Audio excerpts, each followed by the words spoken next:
జరిగింది నాకు. అంటే ఒక సినిమాలో నన్ను బుక్ చేసి మహానటుడు రామారావు గారితో అప్పట్లో ఒక సినిమా చేశాను, ఎదురులేని తిరుగులేని మనిషి అని. దేవి ప్రసాద్ గారు ప్రొడ్యూసర్. అందులో నేను, ఫటాఫట్ జయలక్ష్మి, ఆయన, రతి అగ్నిహోత్రి చేశారు రామారావు గారితో. ఆ సినిమాలు చాలా బాగా చేశారు. రామారావు గారి పక్కన మరొక హీరోగా నాకు అవకాశం వచ్చింది. అంత ఎర్లీ స్టేజ్లోనే అనుకుంటాను. నాకు ఆ సినిమా ఫెయిల్ అయింది. ఆ తర్వాత మళ్ళీ అదే రామారావు గారితో మళ్ళీ సినిమా చేసే అవకాశం వచ్చింది ఒక దిగ్దర్శకులతోటి. అయితే నాకు డేట్లు ఇచ్చారు, నా మెజర్మెంట్స్ తీసుకున్నారు, నేను వెయిట్ చేస్తాను. కానీ నా పేరు లేకుండా మరొకరి పేరుతోటి ఆ అనౌన్స్మెంట్ అయ్యేసరికి ఎక్కడ డిసప్పాయింట్మెంట్ వచ్చింది.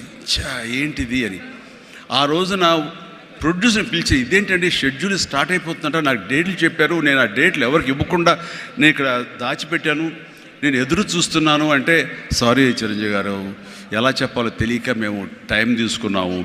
ఎందుకంటే పోయిన సినిమా మీది ఫ్లాప్ అయింది కదా కాంబినేషన్లో, అందుకని దానికి గ్లామర్ ఉండదని మీరు వద్దనుకున్నావు అని. ఆ విషయం చెప్పచ్చు కదండి అని అంటే, ఆ టైంలో నేను నాతో సినిమా చేస్తే సినిమా ఫెయిల్ అవుతుందని ఒక బ్యాడ్ ఇది ఒక నా మీద స్ప్రెడ్ అయ్యే అవకాశాలు ఉన్నాయి. ఈరోజు సోషల్ మీడియా, ఆ రోజు ఇంత మీడియా లేదు కాబట్టి కానీ, లేదంటే ఎంత బ్యాడ్ అయ్యేదంటే నన్ను తిరిగి ఇతనితో ఎవరైనా చేస్తే సినిమా ఫెయిల్ అవుతాయి, ఇది ఒక ఐరన్ లెగ్ అనే పరిస్థితి వచ్చేసరికి ఎక్కడో మళ్ళీ జంకాను. కానీ గ్రద్దలాగా నాకు అనుకూలంగా ఉన్నటువంటి అవకాశాల పవనాల్ని అదునుగా చూసుకొని నేను ఎదిగాను. దాన్ని పాజిటివ్గా తీసుకున్నాను. ఎవరైతే వద్దులే ఈ సినిమా చిరంజీవి వద్దులే అని నన్ను పక్కన పెట్టి అనుకున్నారో అలాంటి వ్యక్తితోటే నేను రామారావు గారి కంటే ఎక్కువ సినిమాలు ఆయన నాతో చేసేలాగా చేసుకున్నాను. అత్యధిక సినిమాలు రామారావు గారు చేస్తే ఆ మహానుభావుడు ఆ దర్శకుడి దగ్గర, అదే దర్శకులు వారు నన్ను భుజం పట్టి నన్ను పైకి తీసుకుని ఆయనకంటే 4 సినిమాలు ఎక్కువే చేశారు నాతోటి. అది పరిస్థితుల్ని మనకు అనుకూలంగా మలుచుకోవటం, మార్చుకోవటం, తద్వారా మనం ఇంకొంచెం పైకి వెళ్ళటం అనేది. ఆ రోజులో డిసప్పాయింట్ అయిపోయి నీ కసి లేకుండా, లేదా ఆ కసిని నెగిటివిటీ పెట్టి మార్చుకుంటే కనుక అది నిన్ను తినేస్తుంది. నువ్వు ఇలాగే ఉండిపోతావు, అలాగే దిగజారిపోతావు, అలాగే కనుమరుగైపోతావు. అలా కాదు, మనం ఎదురు తిరగాలి, పరిస్థితులు మనం అనుకూలంగా మార్చుకోవాలి. అందునే గ్రద్ద ఫిలాసఫీ నాకు ఫిలాసఫీ. అండ్ ఎదిగాను, పైకి వెళ్తూ వచ్చాను. ఆయన దగ్గరే నా రికార్డులు ఉన్నాయి. అది నా ఫస్ట్ సినిమా ₹1 కోటి చూసిన సినిమా అదే. నా రెమ్యునరేషన్ కాసుమా సినిమా బడ్జెట్ 75 లక్షలు వస్తే కనుక బ్రహ్మణ బడ్జెట్, ఎంత రెవెన్యూ అనుకునేవాళ్ళు. ఫస్ట్ ₹1 కోటి. నా తోటి హీరోలు కూడా ₹1 కోటి తెలుగు సినిమా అనే లెవెల్కి వెళ్ళింది. అక్కడి నుంచి కోటి అనేది మామూలు అయిపోయింది. ఒక్కొక్క ఏరియాలోనే ₹1 కోటి. ఆ తర్వాత నా రెమ్యునరేషన్ ₹1 కోటి పైబడి అలా అంచెంచుగా ఎదుగుతూ వచ్చారు. నేనేమన్నానంటే, మీ బలం మీ పాజిటివ్ థింకింగ్, మీ బలం మీ కన్విక్షన్, మీ బలం మీ ధ్యేయం నుంచి పక్కదారి పట్టకపోవటం.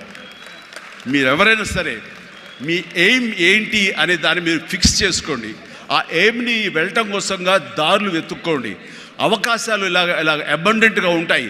వాటిల్లో మనకు కావలసిన అవకాశాలు, మన ధ్యేయానికి లక్ష్యానికి దగ్గరగా ఉండే అవకాశాలు మనకి పాపపై కనపడుతుంటాయి. ఆ పాపపై కనపడే దాన్ని మనం గుర్తించగలగాలి, వాటిని ఎంబ్రేస్ చేసుకోగలగాలి, వాటిని మనకు అనుకూలంగా మనం మలుచుకోగలగాలి, అవి మనం బలంగా చేసుకోగలగాలి, వెళ్ళాలి. ఇనీషియల్గా వెళ్ళినప్పుడు డబ్బే సంపాదించుకోండి. డబ్బే కాదు ప్రధానం, నిలదొక్కుకోవడం ప్రధానం. మన ఎయిమ్ వైపు మనం వెళ్ళటం అన్నది అది ప్రధానం. వెళ్ళిన తర్వాత డబ్బు ఆటోమేటిక్గా వస్తుంది. అనుకున్నావా ఇంత వస్తుందని, ఆ తర్వాత డబ్బునే పెంచుతుంది. సో నేను అలాగే వెళ్తూ వచ్చాను. నిలదొక్కుకోవాలి, ఇక్కడ నెంబర్ 1 అనిపించుకోవాలి, నా స్థానం సుస్థిరం. ఇది లేకపోతే నేను బయట నయా పైసాకి పని చేయను. ప్రైమ్ టైం నా లైఫ్లో అయిపోయింది కాబట్టి ఇక్కడ ఏవైనా సరే అని ఆ రకంగా వెళ్ళాడు. ఎక్కడ ఈగోకు వెళ్ళకుండా, ఎక్కడ హర్ట్ అవ్వకుండా, వాళ్ళు నన్ను సినిమాలను తీసేసరే, నన్ను కాదన్నారే అనే కోపం కంటే కూడాను వాళ్ళని ప్రసన్నం చేసుకోవాలి.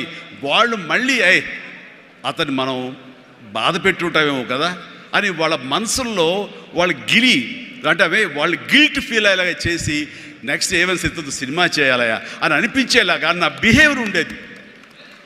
ఆ బిహేవియర్ తోటి వాళ్ళ ఆఫీస్కి వెళ్ళి కూర్చునేవాడిని. అంటే అక్కడ నాకు ఒక పౌరుషం లేదని కాదు, పరిస్థితి నాకు అనుకూలంగా మలుచుకోవడంలో నేను అది ఆ రకంగా కొంచెం తగ్గినట్టు తగ్గి వెళ్తాను. నేను తగ్గడం మూలంగా ఆ తర్వాత వచ్చే కరెంటు వేవ్స్ దాని మీద ఎక్కితే అదే తీసుకెళ్తాను పైకి. అది నమ్మిన వాడిని నేను. అలాంటి దర్శకులతోటి ఆ దర్శకులతోటి నేను హైయెస్ట్ సినిమాలు చేశాను అన్నది ఈ రోజున వాస్తవం. అలాగే సినిమా ఇండస్ట్రీలో నీ టాలెంట్ అనేది ఇనిషియల్ స్టేజ్లో secondary. How you behave, how you cooperate with the producers, so all the time how you look in to their benefit, వాళ్ళ బాగులు ఎలా చూసుకుంటావు, వాళ్ళకి లాభం రావాలి ఎలా చూసుకుంటావు అనే దాని మీద దృష్టి పెడితే అది నిన్ను మరింత దగ్గర చేర్చుకుంటుంది. రామారావు గారి ఎగ్జిట్ తర్వాత ఆయన పాలిటిక్స్కి వెళ్ళిన తరువాత ఒక గ్యాప్ లోపల ఉన్నారు మహానటులు ఎంతోమంది ఉన్నారు. శోభన్ బాబు గారు, కృష్ణరాజు గారు, కృష్ణ గారు, నాగేశ్వర గారు అందరూ ఉన్నారు. ఆ టైంలో ఒక కొత్త వాటికి ఛాన్స్ రావడం అనేది ఎంత కష్టం అనేది నేను ప్రత్యేకించి చెప్పక్కల. ఈ రోజుల్లో మాత్రం కానే కాదు. ఆ రోజుల్లో ఏంటి అంటే నా టాలెంట్ ఉంది కదా ఎస్ అని అనుకుంటే కుదరదు బాబు. నీ బిహేవియర్ కూడా దానికి అడిషనల్గా యాడ్ అవ్వాలి.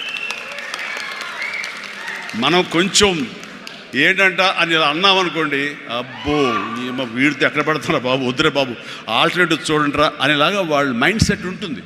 మనలాంటి నటినట్లు ఎంతోమంది ఉంటారు. బట్ వాళ్ళలో మనం బెస్ట్ ఆప్షన్ అంటే అపార్ట్ ఫ్రమ్ అవర్ హిస్టానిక్ టాలెంట్స్, మనకున్న నైపుణ్యం కంటే కూడా మన వ్యక్తిత్వం కూడా అక్కడ చాలా చాలా ప్రధానమైన పాత్ర వహిస్తుంది. అలాంటి వ్యక్తిత్వాన్ని నమ్ముకుని వాళ్ళ ఆఫీసులకు వెళ్ళి కూర్చుని వాళ్ళతో సత్సంబంధాలు ఏర్పరచుకుని మీలో ఒకడిని అంటూ వాళ్ళకి ఆ నమ్మకం కలిగించి పెట్టి అలా ముందుకు వెళ్తుండేవాడిని. ఎలాగ ఎవాల్వ్ అయ్యాను అంటే నన్ను ఇండస్ట్రీ నాకు చేయూతనిచ్చి ఇండస్ట్రీ నన్ను పైకి ఎదిగేలా చేసింది అనే దానికంటే నన్ను ప్రేక్షకులు ఫస్ట్ వాళ్ళను గుర్తించారు. ఇండస్ట్రీ గుర్తించలేదు, ప్రేక్షకులు గుర్తించారు, ప్రేక్షకులు చేయూతనిచ్చారు. అందుకనే ప్రేక్షకుల పట్ల నాకు ఎప్పుడూ కృతజ్ఞత ఉంటుంది.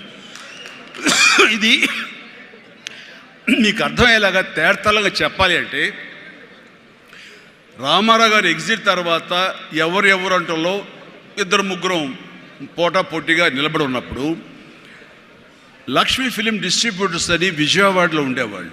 అప్పట్లో ఇప్పట్లాగా బయింగ్ అలాంటివి లేవు. ఏరియాల వైజ్ కొనటం సినిమాలు లేవు, బయర్ సిస్టమ్ లేదు, ఓన్లీ డిస్ట్రిబ్యూషన్. అంటే డిస్ట్రిబ్యూటర్ అనేవాళ్ళు బెజవాడ నుంచి వచ్చి ఎవరెవరు ఏ సినిమాలు తీస్తారు, కథలు నచ్చితే కనుక ఆ కథకి ఇంత బడ్జెట్ ఇచ్చేవాళ్ళు. ఆ బడ్జెట్ తోటి సినిమాలు తీసేవాళ్ళు, అందులో లాభాలు ఎంతో మిగుల్చుకొని మిగతా వాళ్ళు డిస్ట్రిబ్యూటర్స్ వాళ్ళు డిస్ట్రిబ్యూట్ చేసుకుని ఆ వచ్చే డబ్బు వాళ్ళు పంచుకునేవాళ్ళు. ఇది సిస్టమ్. ఆ సమయంలో ఒక కథ చెప్పి మేము సో హీరోని మేము అనుకుంటున్నామని ఆ ప్రొడ్యూసర్స్ చెబితే లింగమూర్తి గారని లక్ష్మీ ఫిలిమ్స్ సంబంధించినటువంటి వాళ్ళ CEO ఆయన వచ్చారు. ఓకే, ఎంత ఎక్స్పెక్ట్ చేస్తున్నారు ఆ హీరో మీద? అప్పుడు 25 crores ల్యాక్స్, సారీ క్రోర్స్ కాదు, ల్యాక్సే. 25 lakhs 30 lakhs, కానీ మాది బడ్జెట్ ఎక్కువ అండి, 50 lakhs పైన అవుతుంది అని. అంటే ఆ హీరో మీద 50 lakhs అంటే మాకు చాలా రిస్క్. చిరంజీవి అని వస్తున్నాడు కదా, అతని మీద అయితే ఇస్తాం అని. ఎందుకు ఇస్తారు, అతను ఏంటి కొత్తగా వస్తున్నాడు కదా అంటే, రావడం ఏంటి, ఖైదీ లాంటి సినిమా చేశాడు. ఆ ఖైదీలో అతని డ్యాన్సులకి ఫైట్లకి ఎక్స్ట్రాగా జనం విపరీతమైనటువంటి రెస్పాన్స్ ఉంది. మేము జనంలో ఉంటాం, బెజవాడలో ఉంటాం, మిగతా ఊళ్ళ నుంచి ఫీడ్బ్యాక్ తీసుకుంటాం, మాకు తెలుసు అతని పొటెన్షియాలిటీ అని. అంటే చెన్నైలో ఉండేవాళ్ళు, మెడ్రాస్లో ఉండేవాళ్ళు కొంచెం సంశయిస్తూ వచ్చారు. కాదండి, ఇతనైతేనే 50 ఇస్తాం, వాళ్ళైతే మాత్రం 30 కంటే ఎక్కువ ఇవ్వలేము అని వాళ్ళు తేల్చి చెప్పిన తర్వాత ఆయన ఒక మాట అన్నాడు, సాంగ్స్ అండ్ ఫైట్స్ అనేవి అప్పటి వరకు మినీ ఇంటర్వెల్స్, స్మోక్ చేసేవాళ్ళు కానీ, లేకపోతే బాత్రూమ్ వెళ్ళేవాళ్ళు కానీ, లేకపోతే రిఫ్రెష్మెంట్స్ కోసం బయటికి టీ తాగడం వెళ్ళేవాళ్ళకి సాంగ్ రాగానే వాళ్ళు బయటికి వెళ్ళిపోయేవాళ్ళు. ఫైట్స్ అనగానే కొంచెం అసహనంగా ఉండి బయటికి వెళ్ళిపోయేవాళ్ళు. ఎందుకంటే అది డూప్ చేస్తున్నాడు రా, మధ్యలో క్లోజప్స్లో హీరో తప్ప, అండ్ సాంగ్స్లో ఏంట్రా అది అలాగే ఉండేది కామెంట్స్ అని. ఆయన చెప్పిన మాటలు ఇవి, నా మాటలు కాదు. ఆయన అన్నారు, కానీ అదే ఈ అబ్బాయి సాంగ్స్ అయితే కనుక ప్రొజెక్టర్ ఆపి మళ్ళీ రిపీట్ తోటి మళ్ళీ వేయండి వేయండి అని అనిపించుకుంటున్నారు.